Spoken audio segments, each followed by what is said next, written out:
Hello and welcome to Literary Loitering, part of the Geek Show podcast network. We are the Geek Show's dedicated arts, books, culture and mourning about the coronavirus podcast. I'm Graham and this week I've been joined by Rob.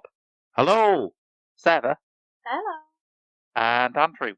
Hello. However, I would argue against us being the dedicated moaning about coronavirus podcast. Well, we're legit trying to ease off it on Cinema Eclectica because it's actually been rather good for us. It means that every cool indie or foreign language film we want to see is being released early to streaming. Jackpot. My God, it was the cinema podcasts all along. Yes. Let's move on before that actually gets repeated by the White House. I could actually see that happening. Donald Trump Yes. just saying, we found the culprit. We know who released the virus. We've started off the last show by talking about what we've been reading during this time of having very little to do other than read. Has anyone been reading anything new recently? Yes. Oh. Yes, plenty. I'm still on my trash fiction binge. Excellent. We expect nothing less. It's been getting bizarre. I've suddenly realised that I seem to be drawn to these really bizarre, badly translated novels from different countries. I'm fascinated by them. I'm reading one about a black technology internet cafe in a fantasy world, and I have no idea why I'm liking it. Right. It's absolute rubbish. It's complete balderdash. It makes no sense whatsoever, and I'm loving every minute of it. Wonderful. I was just going to say I was still on with The Tenant of Wildfell Hall. We do a chapter a night, and it's a bit slow. And there's like 52 chapters or something. We should do a chapter a week, really. But my eyes are straying to How to Stay Sane by Philippa Perry. Which I'm just sort of having a look through now. I haven't started reading yet, but I'm ogling it. Be sure of that. I've been through this thing where being isolated has made me kind of nostalgic because it feels like one long, boring summer holiday. So I've been going through everything that I read as a teenager that is about either surrealism or conspiracy theories because they both feel like they make more sense than what's actually happening. Yeah. I think the surrealist books have aged very well, the conspiracy theory books slightly less so. You might have actually hit on something there, Graham. That might be why I've been enjoying these trash fiction books for a while. Because Everything it feels else like the whole world is just being badly translated from the Korean. Basically, yeah. I found out the other day that, Scott Adams, who makes the Dilbert comic strip, Yeah. massive right-wing conspiracy nut. Yeah. Wow. Human being. So now you can reread all the Dilbert comics from the standpoint of realising that he thought the pointy haired boss was the hero. Wow. I mean, I'm pretty sure there are actual, Dilbert comic strips where he talks about, climate change denial. Right. Because he's that worst kind of right-wing conspiracy nut. Obviously, he's not a skeptic, but he's just asking questions. And does that mean that Dilbert has Or possibly my favourite term for that I've heard. It described as jacking off. Oh, JQ. AQ, Yes. Yeah. Oh, wow. So, does that mean Dilbert's jacking off to his crazy wall? Did I sum that up correctly? Yep, and that's why his tie's all over the place. Wonderful. Well, I've programmed quite a big set of news stories this week, and a lot of them are about how the art world's responded to COVID-19. And it's I like to think I've made a good even mix of heartwarming stories about people doing wonderful things in adverse time, and also the stuff we normally cover. Yay! Of which, let us begin with Leila Slimani, the French author of Lullaby, who I have cited in the past as the Frenchest person in the world, not just France, although France has the highest concentration of people who qualify for that title, I think. Pretty much. And she has now found a way to become even Frencher by inciting people to compare her to Marie Antoinette. Wow. Well, I don't. What? It was inevitable. It was inevitable. There's been plenty on the news about that sort of inspire thinking. It's like a knee-jerk, straight-to thought. Let's go straight away to Marie Antoinette. Whereas previously it was the knee-jerk reaction to go straight to Hitler. Well, It's now all about cake. I can see some differences between the two of them. One of which, the major difference is one of them still has a head. Oh, you noticed that? Yeah, I noticed that. It was kind of, it was one of those things. It's not like a spot the difference puzzle. Yes. But she has been compared, along with her fellow author Marie Darius, to Marie Antoinette after they wrote accounts of their life in isolation, which were hailed as staggeringly out of touch and poncy. Slimani said that she was isolating with her children in her second home in the countryside, noting that it was a bit like Sleeping Beauty. Through my bedroom window, I watched dawn break over the hills, the icy grass, the lime trees on the branches of which the first buds appear. Also, there is a terrible virus that's killing everyone. No, she didn't like that last bit. Just hold the phone for a second. Yeah. It's like Sleeping Beauty, and then she's witnessing dawn breaking. Sleeping Beauty never saw any of that because she was asleep. Yeah, she wasn't the world's best witness. No, exactly. And not only that, I feel like I have more in common with Sleeping Beauty. exactly. Every morning when I wake up and think, should I get out of bed? Nah, there's no real point, is there? Is that before you put on your makeup, Andrew?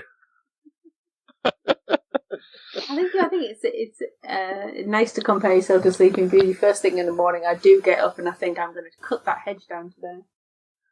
Exactly.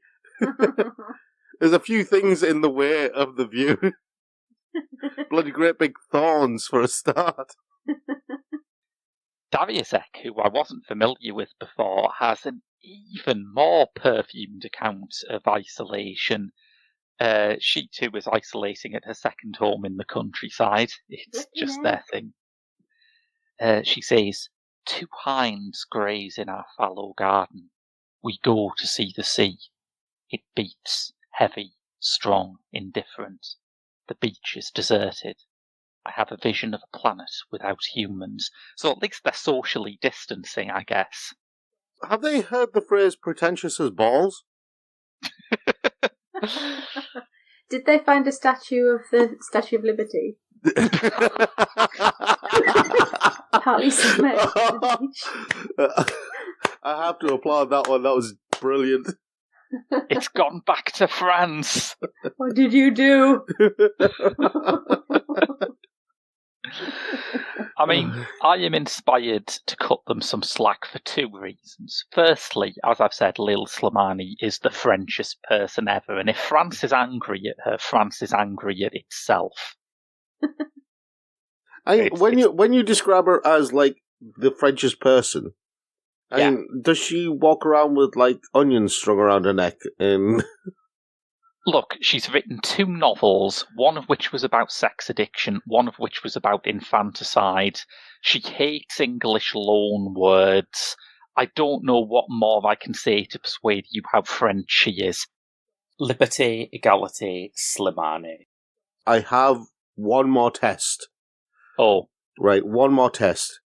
Does she give up when faced with the right-wing German? Because if that happens, then yes, she is the Frenchest person. I mean, the other thing that makes me feel for her is that this tone, while it is absurdly purple for us is just how French authors write, and you can tell because this article has some extracts from people who've criticised her, and they all sound as completely out to lunch as her. Here's an extract from Diane Ducray's article in Marianne magazine decrying her. At the very least, we are not having the same experience. If, for Leila Slimani, confinement is like a fairy tale, for me, it is more like a picaresque novel. I am the Picaro of low social rank, without honour or marginal, yearning for freedom and hoping to survive by being resourceful. Do these people think they're the Count of Bloody Monte Cristo? I think he's trying to make it sound pretty, but I want the details. How exactly is he trying to survive? Exactly. Is he short of food? Is he breaking into Sainsbury's at night? Is he going through bins? What's the stage here? Or maybe, like the hero of a picaresque novel going through the bins doesn't quite have the same ring.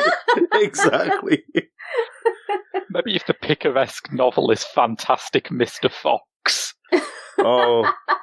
Or what if it's the French remake of Castaway?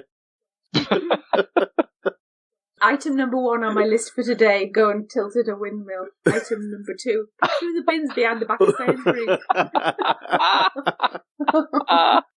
There's a phrase I never actually understood, tilting at windmills. What does it mean? Have you not read Don Quixote? I've read Don Quixote, I never quite got the phrase. It's what he does, isn't it? He saddles up, he charges with his lance at windmills because he thinks they're giants, Yeah. which is technically known as tilting. Is that what it is? Yeah. It's a jousting term. Yeah. Oh, for all these years, I have never put 2 and 2 together. Well, I'm very disappointed your jousting knowledge isn't right up there, Rob. Well, Yes. the limit of my jousting knowledge. Knows jousting I'm terminology. sure she does. Yeah, she's all about the joust. I learned all my jousting knowledge from A Knight's Tale, I'll have you know. And that fella Chaucer wasn't too good on the details there. Obviously, a lot of people have had to adjust, if anything, even more dramatically than going to spend a month or 2 at your second home and watching deer on the lawn. Theatres, obviously, particularly badly hit.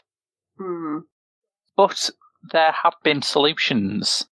Huddersfield's Lawrence Batley Theatre had been planning to put on a theatre adaptation of David Nicholls' novel The Understudy. It is now going ahead as a radio play in May with an incredibly starry cast that, no disrespect to Huddersfield's Lawrence Batley Theatre, but I do think a regional theatre in Huddersfield might have struggled to pull this together if it wasn't for coronavirus. Stephen Fry, Russell Tovey, Emily Atack and Sarah Hadland head up the cast. Yeah. It will be broadcast online in 2 parts on May the 20th and May the 27th. I hope one of those actors has to drop out at the last minute. And they get replaced by someone who had been learning the lines for just such an occurrence.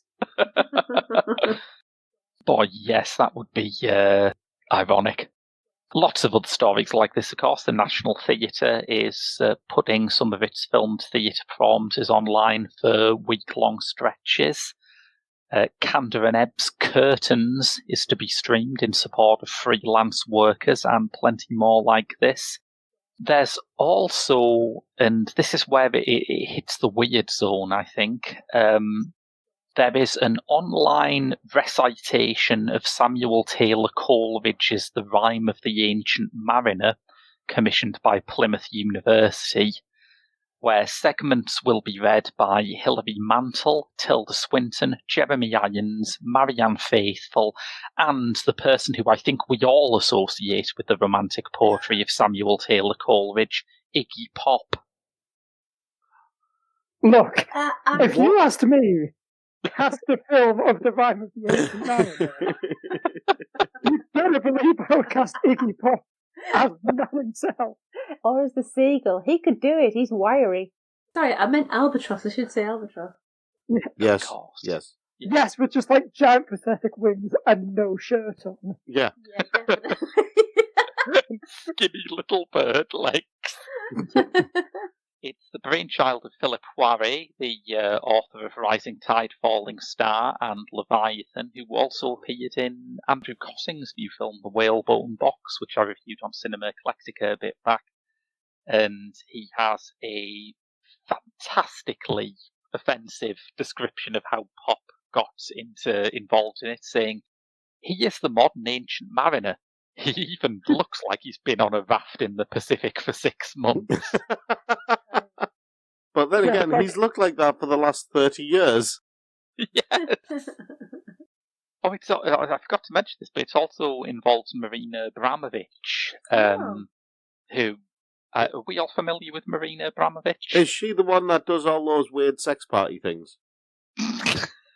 Are you thinking of select members of the cabinet? Yeah, basically. I mean, I feel like maybe no, maybe I'm not familiar with this.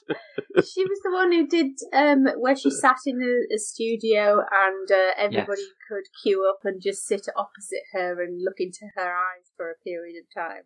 Yes. Yeah, weird sex party thing. I feel like you either have too active an imagination or too low a standard for sex parties, Rob, because that's not what I'd expect from the invitation. But yeah, she is the Serbian performance artist whose work is upsetting even by the standard of the phrase Serbian performance artist. Yeah, and I'm pretty sure we've covered her on the show before, haven't we? She's definitely done something. I'll have you know, I have not covered her at all in anything. It's definitely her doing something. Yeah, I will have you know, I haven't covered her at all in anything. Which is strange because you were at that show that she did where she just asked to be wrapped in cling film by everyone. That was what's the name? We've lost him. He can't deny it. Doppelganger. That was it. She's been in the news recently because Microsoft have had to pull an advert featuring her because it has attracted record dislikes from people who believe in the conspiracy theory that she is part of Hillary Clinton's satanic child sex abuse cabal. Wow. You have to take into consideration all kinds of target markets these days, don't you? And do these people include those people who are protesting about the lockdown in the US? I think the Venn diagram of those two groups is a circle, yes. I just want to walk up to them and say, you know, you only have one life, but you can always get another job. You do know this. Yes. You only have one life, and God knows it's one too many. In their case, I'm saying, that sounded a bit different when I expressed it. I'm fine. Yes. What good man is, you only have one life, and you should give it in service of our Dark Lord and Master Satan. Yeah. Oh man, there go our chances of being in a Microsoft ad. I feel bereft. It's been a good time under COVID-19 for book clubs, for people who want that communal reading experience, but are struggling to go out of the house because of the everything. I get like 2 invites a week from local book clubs wanting me to join. Really? Yeah. Sometimes the How same book club invites me like several times. I'm like, look, no, I don't want to. I don't want to. You don't read the same things I do. And yet my spam folder is just still full of people telling me that it's never been a better time to invest in Bitcoin. Are you sure we have the right email addresses? Some particularly exciting ones. Quarantine Book Club in the US offers the chance to, and I quote, talk to authors without touching anyone. But what if I want to touch an author? I'm sorry. Book signings would be... How do they think most normal conversations go? Exactly. Like, I, for one, do not upon meeting someone, like, grasp their head in both my hands and give them a big old lick. I was going to say... I mean, again, I'm pretty sure this was a Marina Abramovich piece. Yeah. Book signings would be very different if they had a little sign there saying £10 to stroke the author.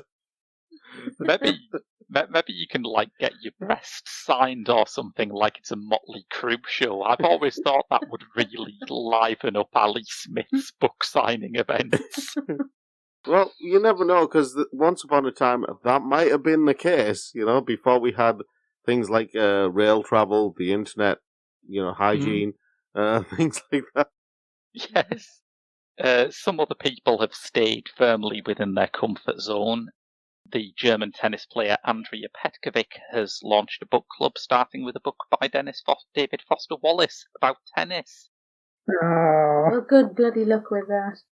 And Robert McFarlane, who I love, has started his book club with The Living Mountain, Nan Shepherd's classic account of climbing Cairngorms, which I have read. I do think it's a great book. It feels a bit like rubbing it in now.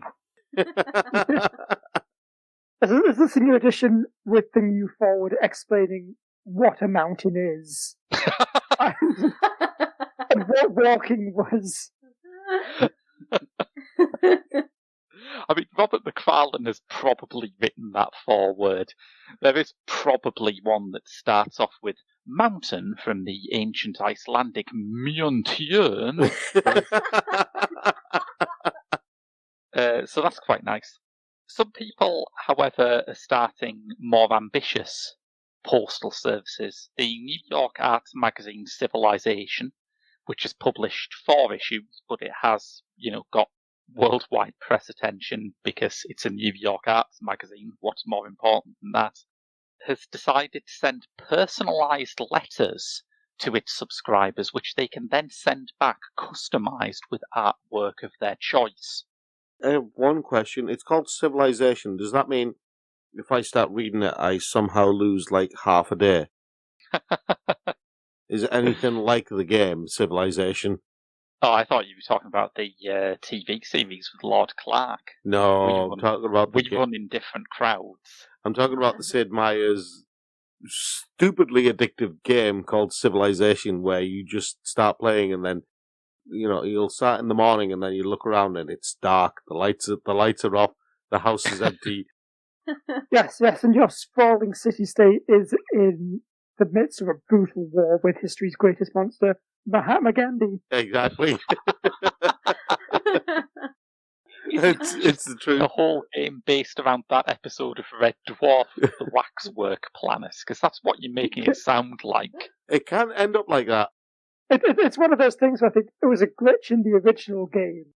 Yeah. It's now become a feature. Yeah. That one of the historical leaders of neighbouring cities can be Gandhi. And he has a weird propensity for always trying to launch nukes. Exactly. So with Civilization, is that game that makes you lose half a day and you sort of don't realise what time it is and so on. Yeah. And why would you then subsequently launch a magazine, and is it in competition with Isolation itself? It just Isolation is so good, we're going to relaunch it but call it Civilization this time. Okay, now it's starting to sound like some weird marketing campaign from How to Get Ahead in Advertising. Yes. Yeah, Isolation 2.0.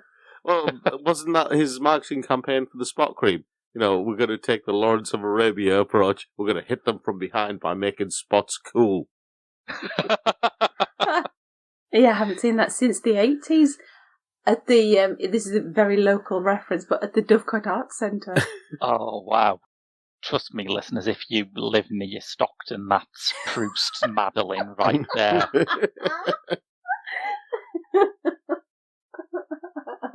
So there's lots of ways that people who love the arts can connect in this time of isolation. You can join a book club, you can watch a play that's being streamed, you can even have a Ponzi New York art magazine send you something to doodle on if you're that desperate. I feel like that's the bit we got away from, is that they're just giving you scrap paper. Yeah. I was about to say, if you've run out of paper. I would love to be at the meeting where they came up with this just to get an over-under on how many penises they're expecting. It's not. It's a rocket ship, I'll have you know. Drawn by... And drawn. exclusive note paper, and you'll turn it over, and there'll just be a pizza menu. It's a rocket ship drawn by my 5-year-old nephew. One way that I do not recommend you stay in touch during lockdown is through Zoom, or at least not in this way. You see, an Archers fan podcast, that's the radio soap The Archers, not the sport of archery, Or the drink. or the drink, or the A whole podcast dedicated to flavoured liqueur. or the film production company from 1940s Britain, yeah, or the song The Archer by Taylor Swift. It's about the Radio 4 show. Or the actual profession. Yes. I felt that I had to include that since you'd gone through all of the others but forgotten that one. Or the Yorkshire-based fan club for the singer of Do You Believe in Life After Love?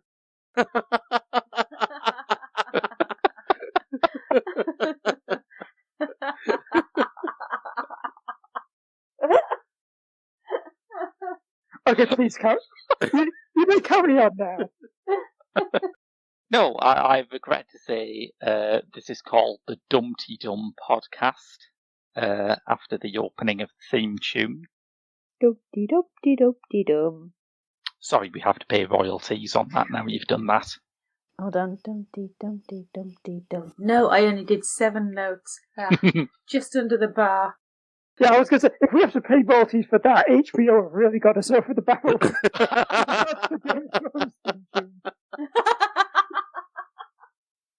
They organised a Zoom call for fans of the show, which would include a surprise guest appearance by actor Terry Malloy, who apparently is on The Archers, though I know him best as playing Davros in 1980s Doctor Who. I thought I knew the name. So what could go wrong? Well, unfortunately, they put out the invitation on their Twitter page. Hang on. Did they get invaded by Nazis? Yes. I was thinking a while, I guess, because you mentioned Twitter and Nazis usually go together, but was that actually real? Did they get invaded by Nazis? Host Royfield Brown, congratulations on that name, says there was all manner of pornography thrown up and Nazi swastikas, and I was called the N-word repeatedly, which I think you'll agree is completely out of order because no way is anyone on a Zoom call for an Archers fan podcast black. No, I'm sorry, but there's no way anyone called Royfield Brown. I don't know. It has a certain blaxploitation hero ring to it. Okay. If you go on blaxploitation, then maybe. But this is like England, and it's an Archers podcast, so no. It's Listener, I'm not touching this with a 20-foot pole. Will be even less liable to do that when you hear Brown's other complaint. A gentleman who was at least 60 decided to pleasure himself in front of the massed ranks of Dumpty Dummers. I mean, I love that pensioners want to raise money for the NHS, but they need to think about the ways to do it. just do laps of your garden. It's established that you can raise lots of money that way. The BBC has clarified that Brown is planning to put the event back on, although it's not clear whether Terry Malloy is going to be back. Well, Terry Malloy was the 60-year-old pensioner. How would you know if Davros was pleasuring himself? I mean, I just assume he constantly is. He does have one hand constantly down in his Dalek base, so to speak.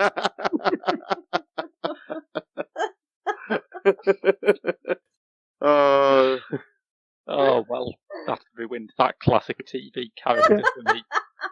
If it's any consolation, I've definitely ruined it for myself as well.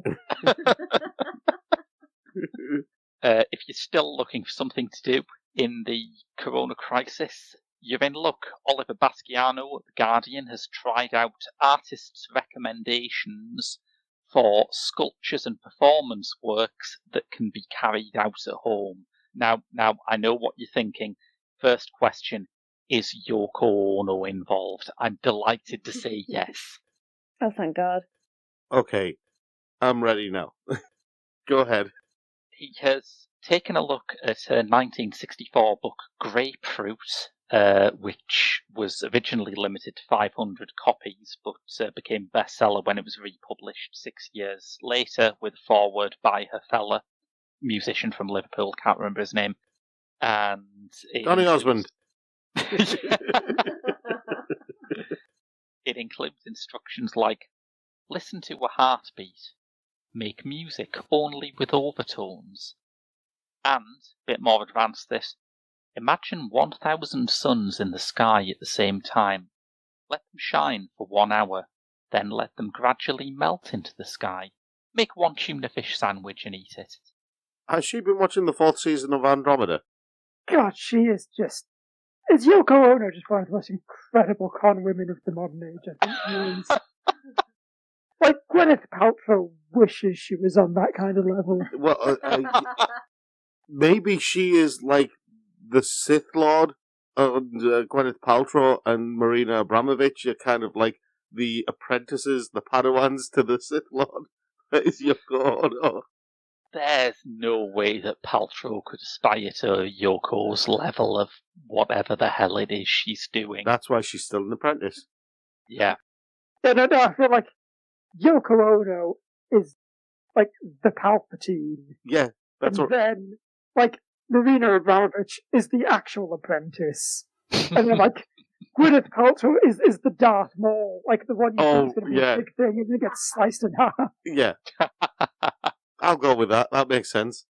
About the only thing that doesn't work with this Paltrow Darth Maul analogy is that, of course, Darth Maul came back many years later and was a bit tubby, which is hard to imagine with Paltrow. Also, Darth Maul was cool, which is probably like the big difference. There's also a series of instructions from 1974 written by the performance artist Bruce Nauman, who encourages you to press the front of your body against a wall as hard as possible, while imagining that on the other side of the wall, another version of you is pushing the other way with its back.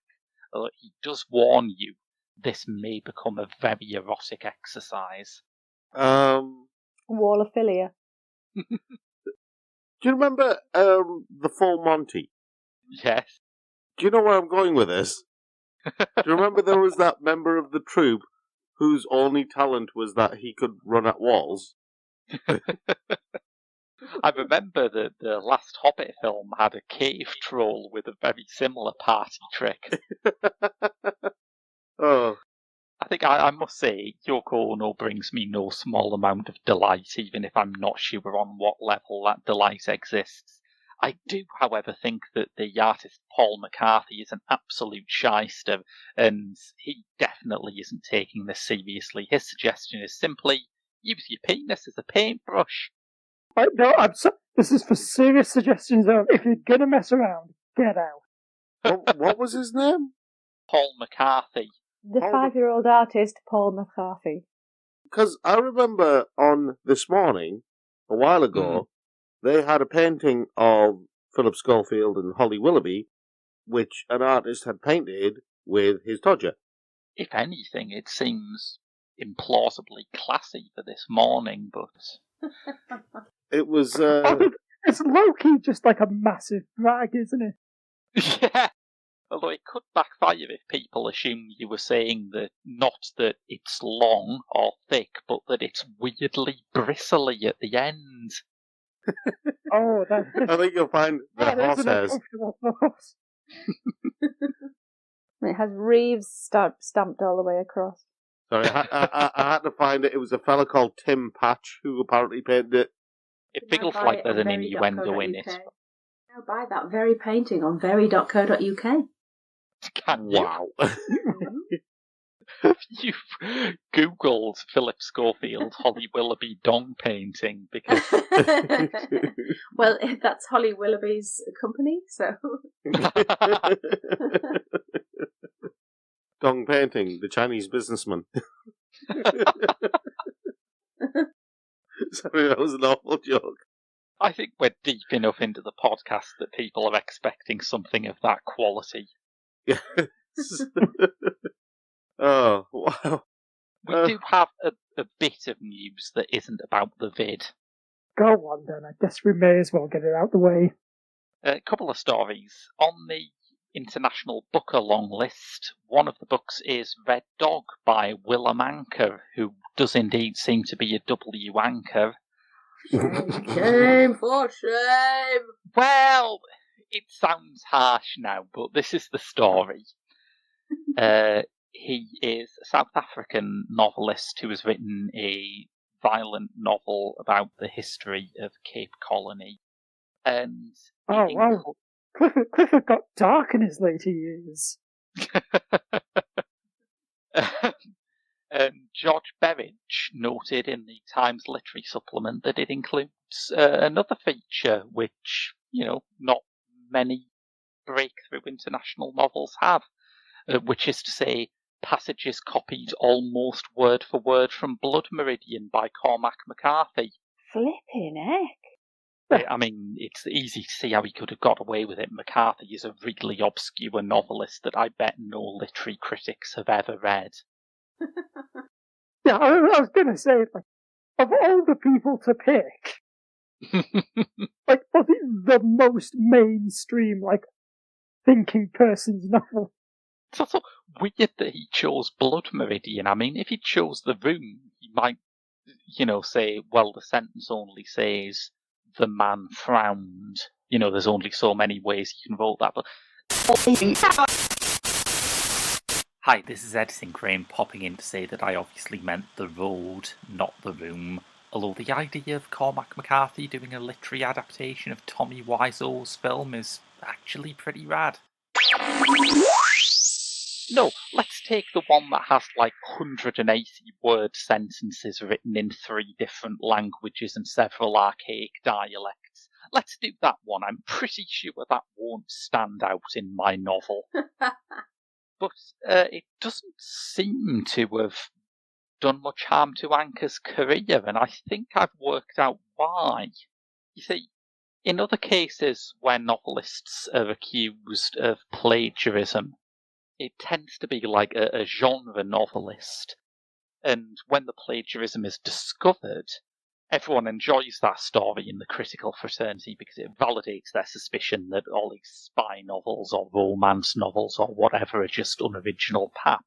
But Willem Anker is a guy whose author photo shows him leaning against a wall with a beard exhaling cigarette smoke. He's bulletproof.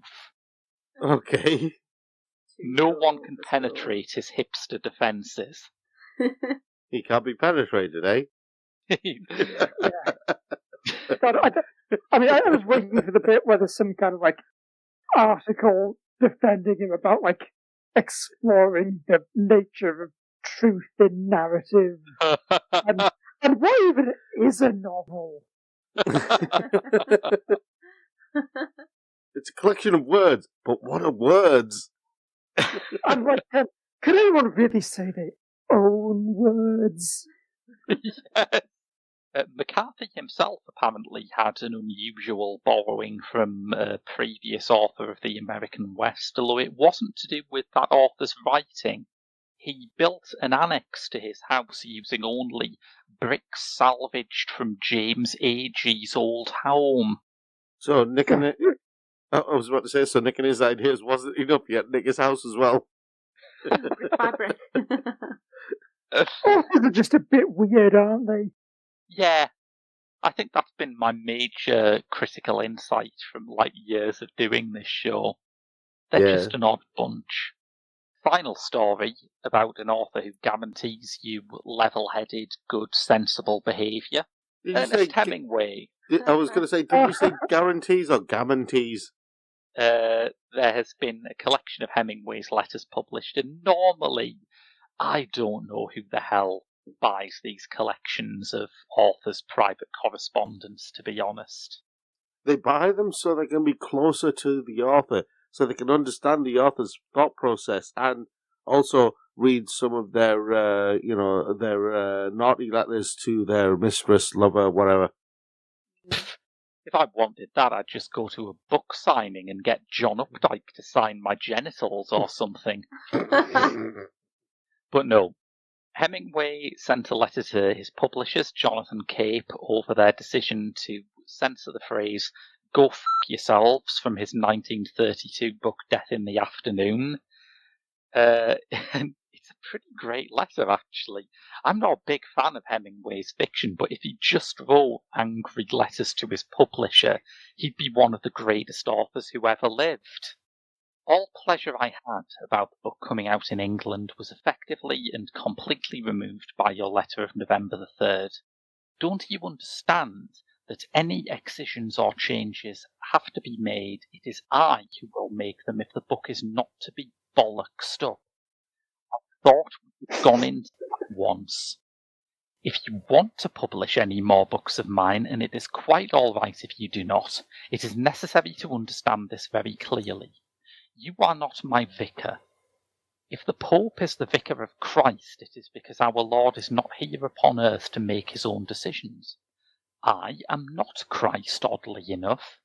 And as long as I am here on earth, I will make my own bloody decisions as to what I write and what I do not write.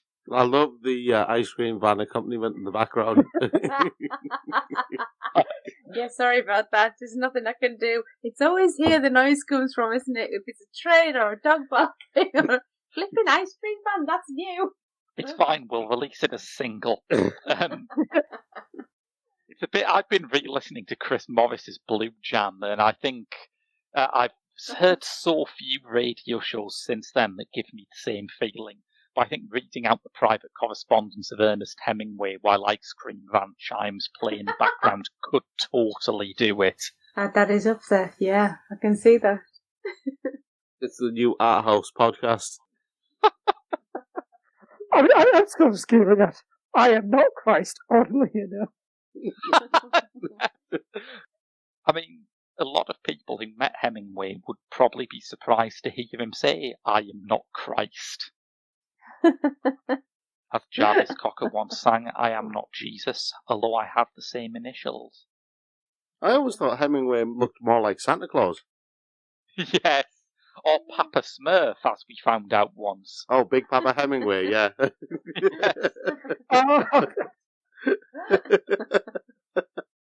Oh, sorry, I said it wrong. Big Papa Hemingway. The little switch went off in Rob's head, thinking, it's good, but it needs to sound pervier. Yeah. Oh dear. Well, I think that's everything for 1 week, isn't it? Unless you want to guess some words. Oh boy, do I! What? Yes, Falcon. I have Potato. Cheese biscuit. I have more words for you to guess the meaning of. Excellent. So, shall we do this? Yes. Bring Okay. it. Alright, okay. Nice, easy one for anyone who is familiar with certain building types. A vomitory. Ah, yes, Ah. I think I know. Yeah, I think that is just what it says on the tin, isn't it? I don't think it is. No, I I think it is either. I think a vomitorium or vomitory was the Latin term for an exit. And it became an urban myth that it meant the room you go to throw up in. Yep. Vomitory is the entrance or exit of a theatre or an amphitheatre. Oh. See, I thought it was a toilet. Ah. I knew it wasn't a place to vomit in from what I've read, but I did think it was a loo of some kind. Okay. See, I, as the ignorant idiot child of the podcast, did think it was the special room where all the Romans did No, their that was called daisies. That was called the Pucatorium.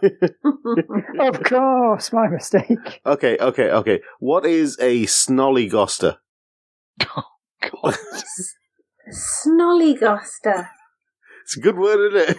Oh, it is. Fantastic. Yeah, that's some proper, like, BFG Roald Dahl stuff, isn't it? Yes. Yeah. Is it a Devonshire roller coaster? No.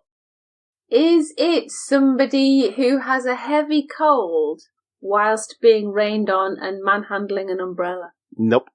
It's a hedgehog. I wish Snollygoster would be a great name for a hedgehog.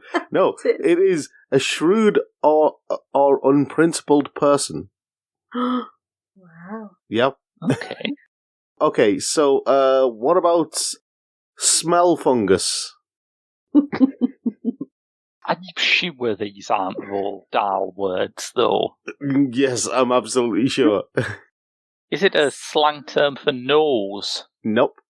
Is it a slang term for bogey? No. Is it one of the drugs featured in that Brass Eye segment? No, it's a habitual fault finder. Somebody who's always finding fault with everything you do is a smell fungus. Smell fungus. Well, when's that from, that word then? I don't know, I just found a list with them. Oh. It's not hard to see why it was supplanted by busybody. Yeah. Hobbledehoy. Hobbledehoy. Hobbledehoy. Hobbledehoy. I mean, it does just sound like some kind of like ship-based greeting or something, doesn't it? I was thinking character from Irish folklore. I was thinking along if you go to a fair and have a go on the hobbledehoy. Yeah. Yes. Actually, that does sound... Actually, yeah, maybe like going back to maybe like some kind of weird like dancing goblin thing. You know, I'm going to give Andrew a point for that, because Oh, I won't argue. it is a young, clumsy person. Ergo, dancing goblin. yes, fair point. Yeah. Quite a lot of these are just an idiot, really, aren't they? I think I've Yeah. cracked the code now. Yeah. Godwatery. It's like never Sometime- known for rain. Yes. Godwatery, yeah. How do you spell it? Godwottery. So, as if, what's his face, the TV presenter, Jonathan Ross, was trying to say the word lottery, but Okay. Yeah. What's like a building material, isn't it? That's Um, what? is it Um, fussing excessively over religious matters or piety? Is it an excellent pub? how about you, Andrew? Is it when you hear the voices of angels, but it's always really early in the morning, so you just keep hearing, God, watery! I'm going to stretch a bit and give Graham a point here, because even though it has nothing to do with religion, I mean, it has two meanings, and I don't understand the link between the two, but, religion and church does have an over-elaborate style of speech, which is one meaning. The other meaning is gardening. Right. That's opened up a whole nest of Yeah. questions. I've never known an overly prolix gardener. Like, you need to trim back the words you're using, like, trim back a hedge? Maybe? Yeah. Okay, anencephalus. That's what you get bad dose of after one of Marina Abramovich's parties. Is that A-N-I-N? A-N-E-N. Encephalus. A stupid person. Yeah, I'll say thick-headed. And like, annex. This is, building too many rooms. I'm going to give Graham and Sarah a point here. Oh, in which case I changed my answer to what they said. Absence of all or part of a brain. God, it really is. If you don't know the answer, just say it's an idiot. Yes. You've broken the quiz, Graham. Pandiculation. Getting worryingly excited about a pandemic. Is it selling fraudulent medicines from a plinth in the middle of the village. No. Was it too specific? Well, I am trying very hard to think of an answer that does not involve bears and Davros. Pandavros, eh?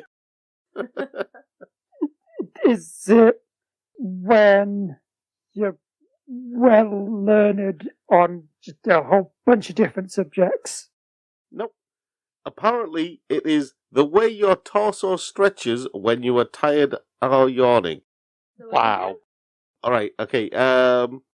So, what is a Bowyang? Spelled Bowyang. Oh, that's a good one. Is it a part of a ship? Nope. A part of a ship that's also an idiot? Nope. Is it a drunkard? Nope. It's a young man whose legs don't work. Is it that one of England's greatest musicians actually changed his name, and this is the evil alternate counterpart to David Bowie?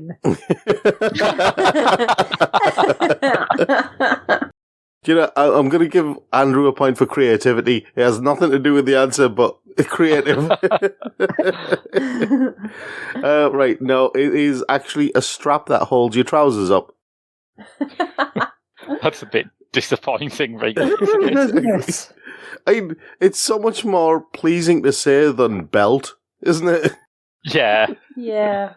Okay, how do you say this? Borborygum. Spelled Borborygm. I think I have heard this word before, but I can't See, I didn't just remember. make these words up. Borborygm. I'm pronouncing it Borborygm. Is it one of the new names for days in isolation? No, unfortunately. So it's Monday, Tuesday, Borborygm, Wednesday. Is it a food-based infection? Did John Selwyn Gumman knowingly give his kid it? No. Wait, I've got it. Is it an idiot? No. It is the noise your stomach makes when it rumbles. Blimey. Okay. If you absquatulate, what are you doing? You refuse to go to the toilet. Is it what I keep getting kicked out of Zoom meetings for? Graham? Is it what Stanley Unwin would shout if he was turned into a Dalek? Absquatulate! Absquatulate! Bizarrely enough, right, Andrew is the closest, so I'm going to give him a point. Because he said the words kicked out, and absquatulate means to suddenly leave. Oh, phew, that's not quite as horrifying as I feared. Leave through the vomitorium. The Banksy story. What is a Gardyloo? That's somebody that's what people call out of the window, isn't it? To How have they warn been people. celebrating the NHS where you live, Sarah? People call Gardyloo out of the window before chucking a bucket of fecal matter out. In the 1500s. Not today. Not so much today. Yes. Not outside Scunthorpe. Are you two agreeing with Sarah? Or do you have your own thoughts on this? I will say it's a type of traditional Highland sword dancing. It's a big bird. It's also an idiot. Sarah was bang on correct there. Oh, wow. It's a French expression. Yeah. Sarah was absolutely bang on. See, I didn't just make these up. I didn't just suddenly dream these words. I mean, I almost feel like that's worth a bonus point So, of actually knowing the answer rather than just accidentally stumbling upon it. What is nudiustation? Or nudiustation? It's insisting that you're naked. I think it's yet another Marina Abramovich exhibition. Ah, yes, of course, the nudie station. Spelled Nudiustertian. That's made it even more confusing. Right, so it's like nudiestician. Is it a doctor whose sole job is to tell you if you're naked or not? Saying it in different ways isn't going to help. Definitely gonna carry me through this. I'll say it's one of those 70s science fiction TV shows that aged quite badly. How about you, Sarah? What do you think? No correct answers there. Apparently, it means the recent past, or literally the day before yesterday. Okay. Let's make this the last one. Can't you just do easier words? Like, what does verisimilitude mean? Oh, it means very similar to. Well, I've been avoiding stuff that you know, like cattywampus and flippity gibbet and stuff like that. I've been avoiding those. Batra Komyomaki, spelled BATRACHOMYOMACHY. Is It's in it Scotland? predicting the future from the shape of trees? No, but I wish it was. I was worried for a sec, 'cause that almost sounded like you knew what you were talking about. Is it a Scottish repository for wines? No. Andrew? Is it a brightly coloured bat-like cryptid that's also an idiot? No. Batra Komyomaki, I hope I pronounced that right, quite literally means to make a mountain out of a molehill. Oh, Ah! And on that bizarre note, I think we're at the end of the show. I avoided obvious ones: collywobbles, rigmarole, shenanigans, skedaddle, you know. Yes. Great words. Gubbins is a cracking word, It really is. but you know what it means? Bits and bobs. The parts of a fish that are generally thrown away. Oh, really? Fabulous. Yeah. Ah! Wow. So, yeah, I enjoyed that. We're at the end of the show. If you want to catch any of our previous episodes, indeed any of our shows that are on the Geek Show Network, then you can find them all on our website, thegeekshow.co.uk, or you'll find them on whichever podcast provider you are choosing to use. We'll be back in a couple of weeks with a new episode of Literary Loitering, hopefully with more interesting news and hopefully with more quizzing. But until then, I've been Rob. I've been Sarah. I've been Graham. And I've been Andrew. And we will see you all later. Thanks for listening.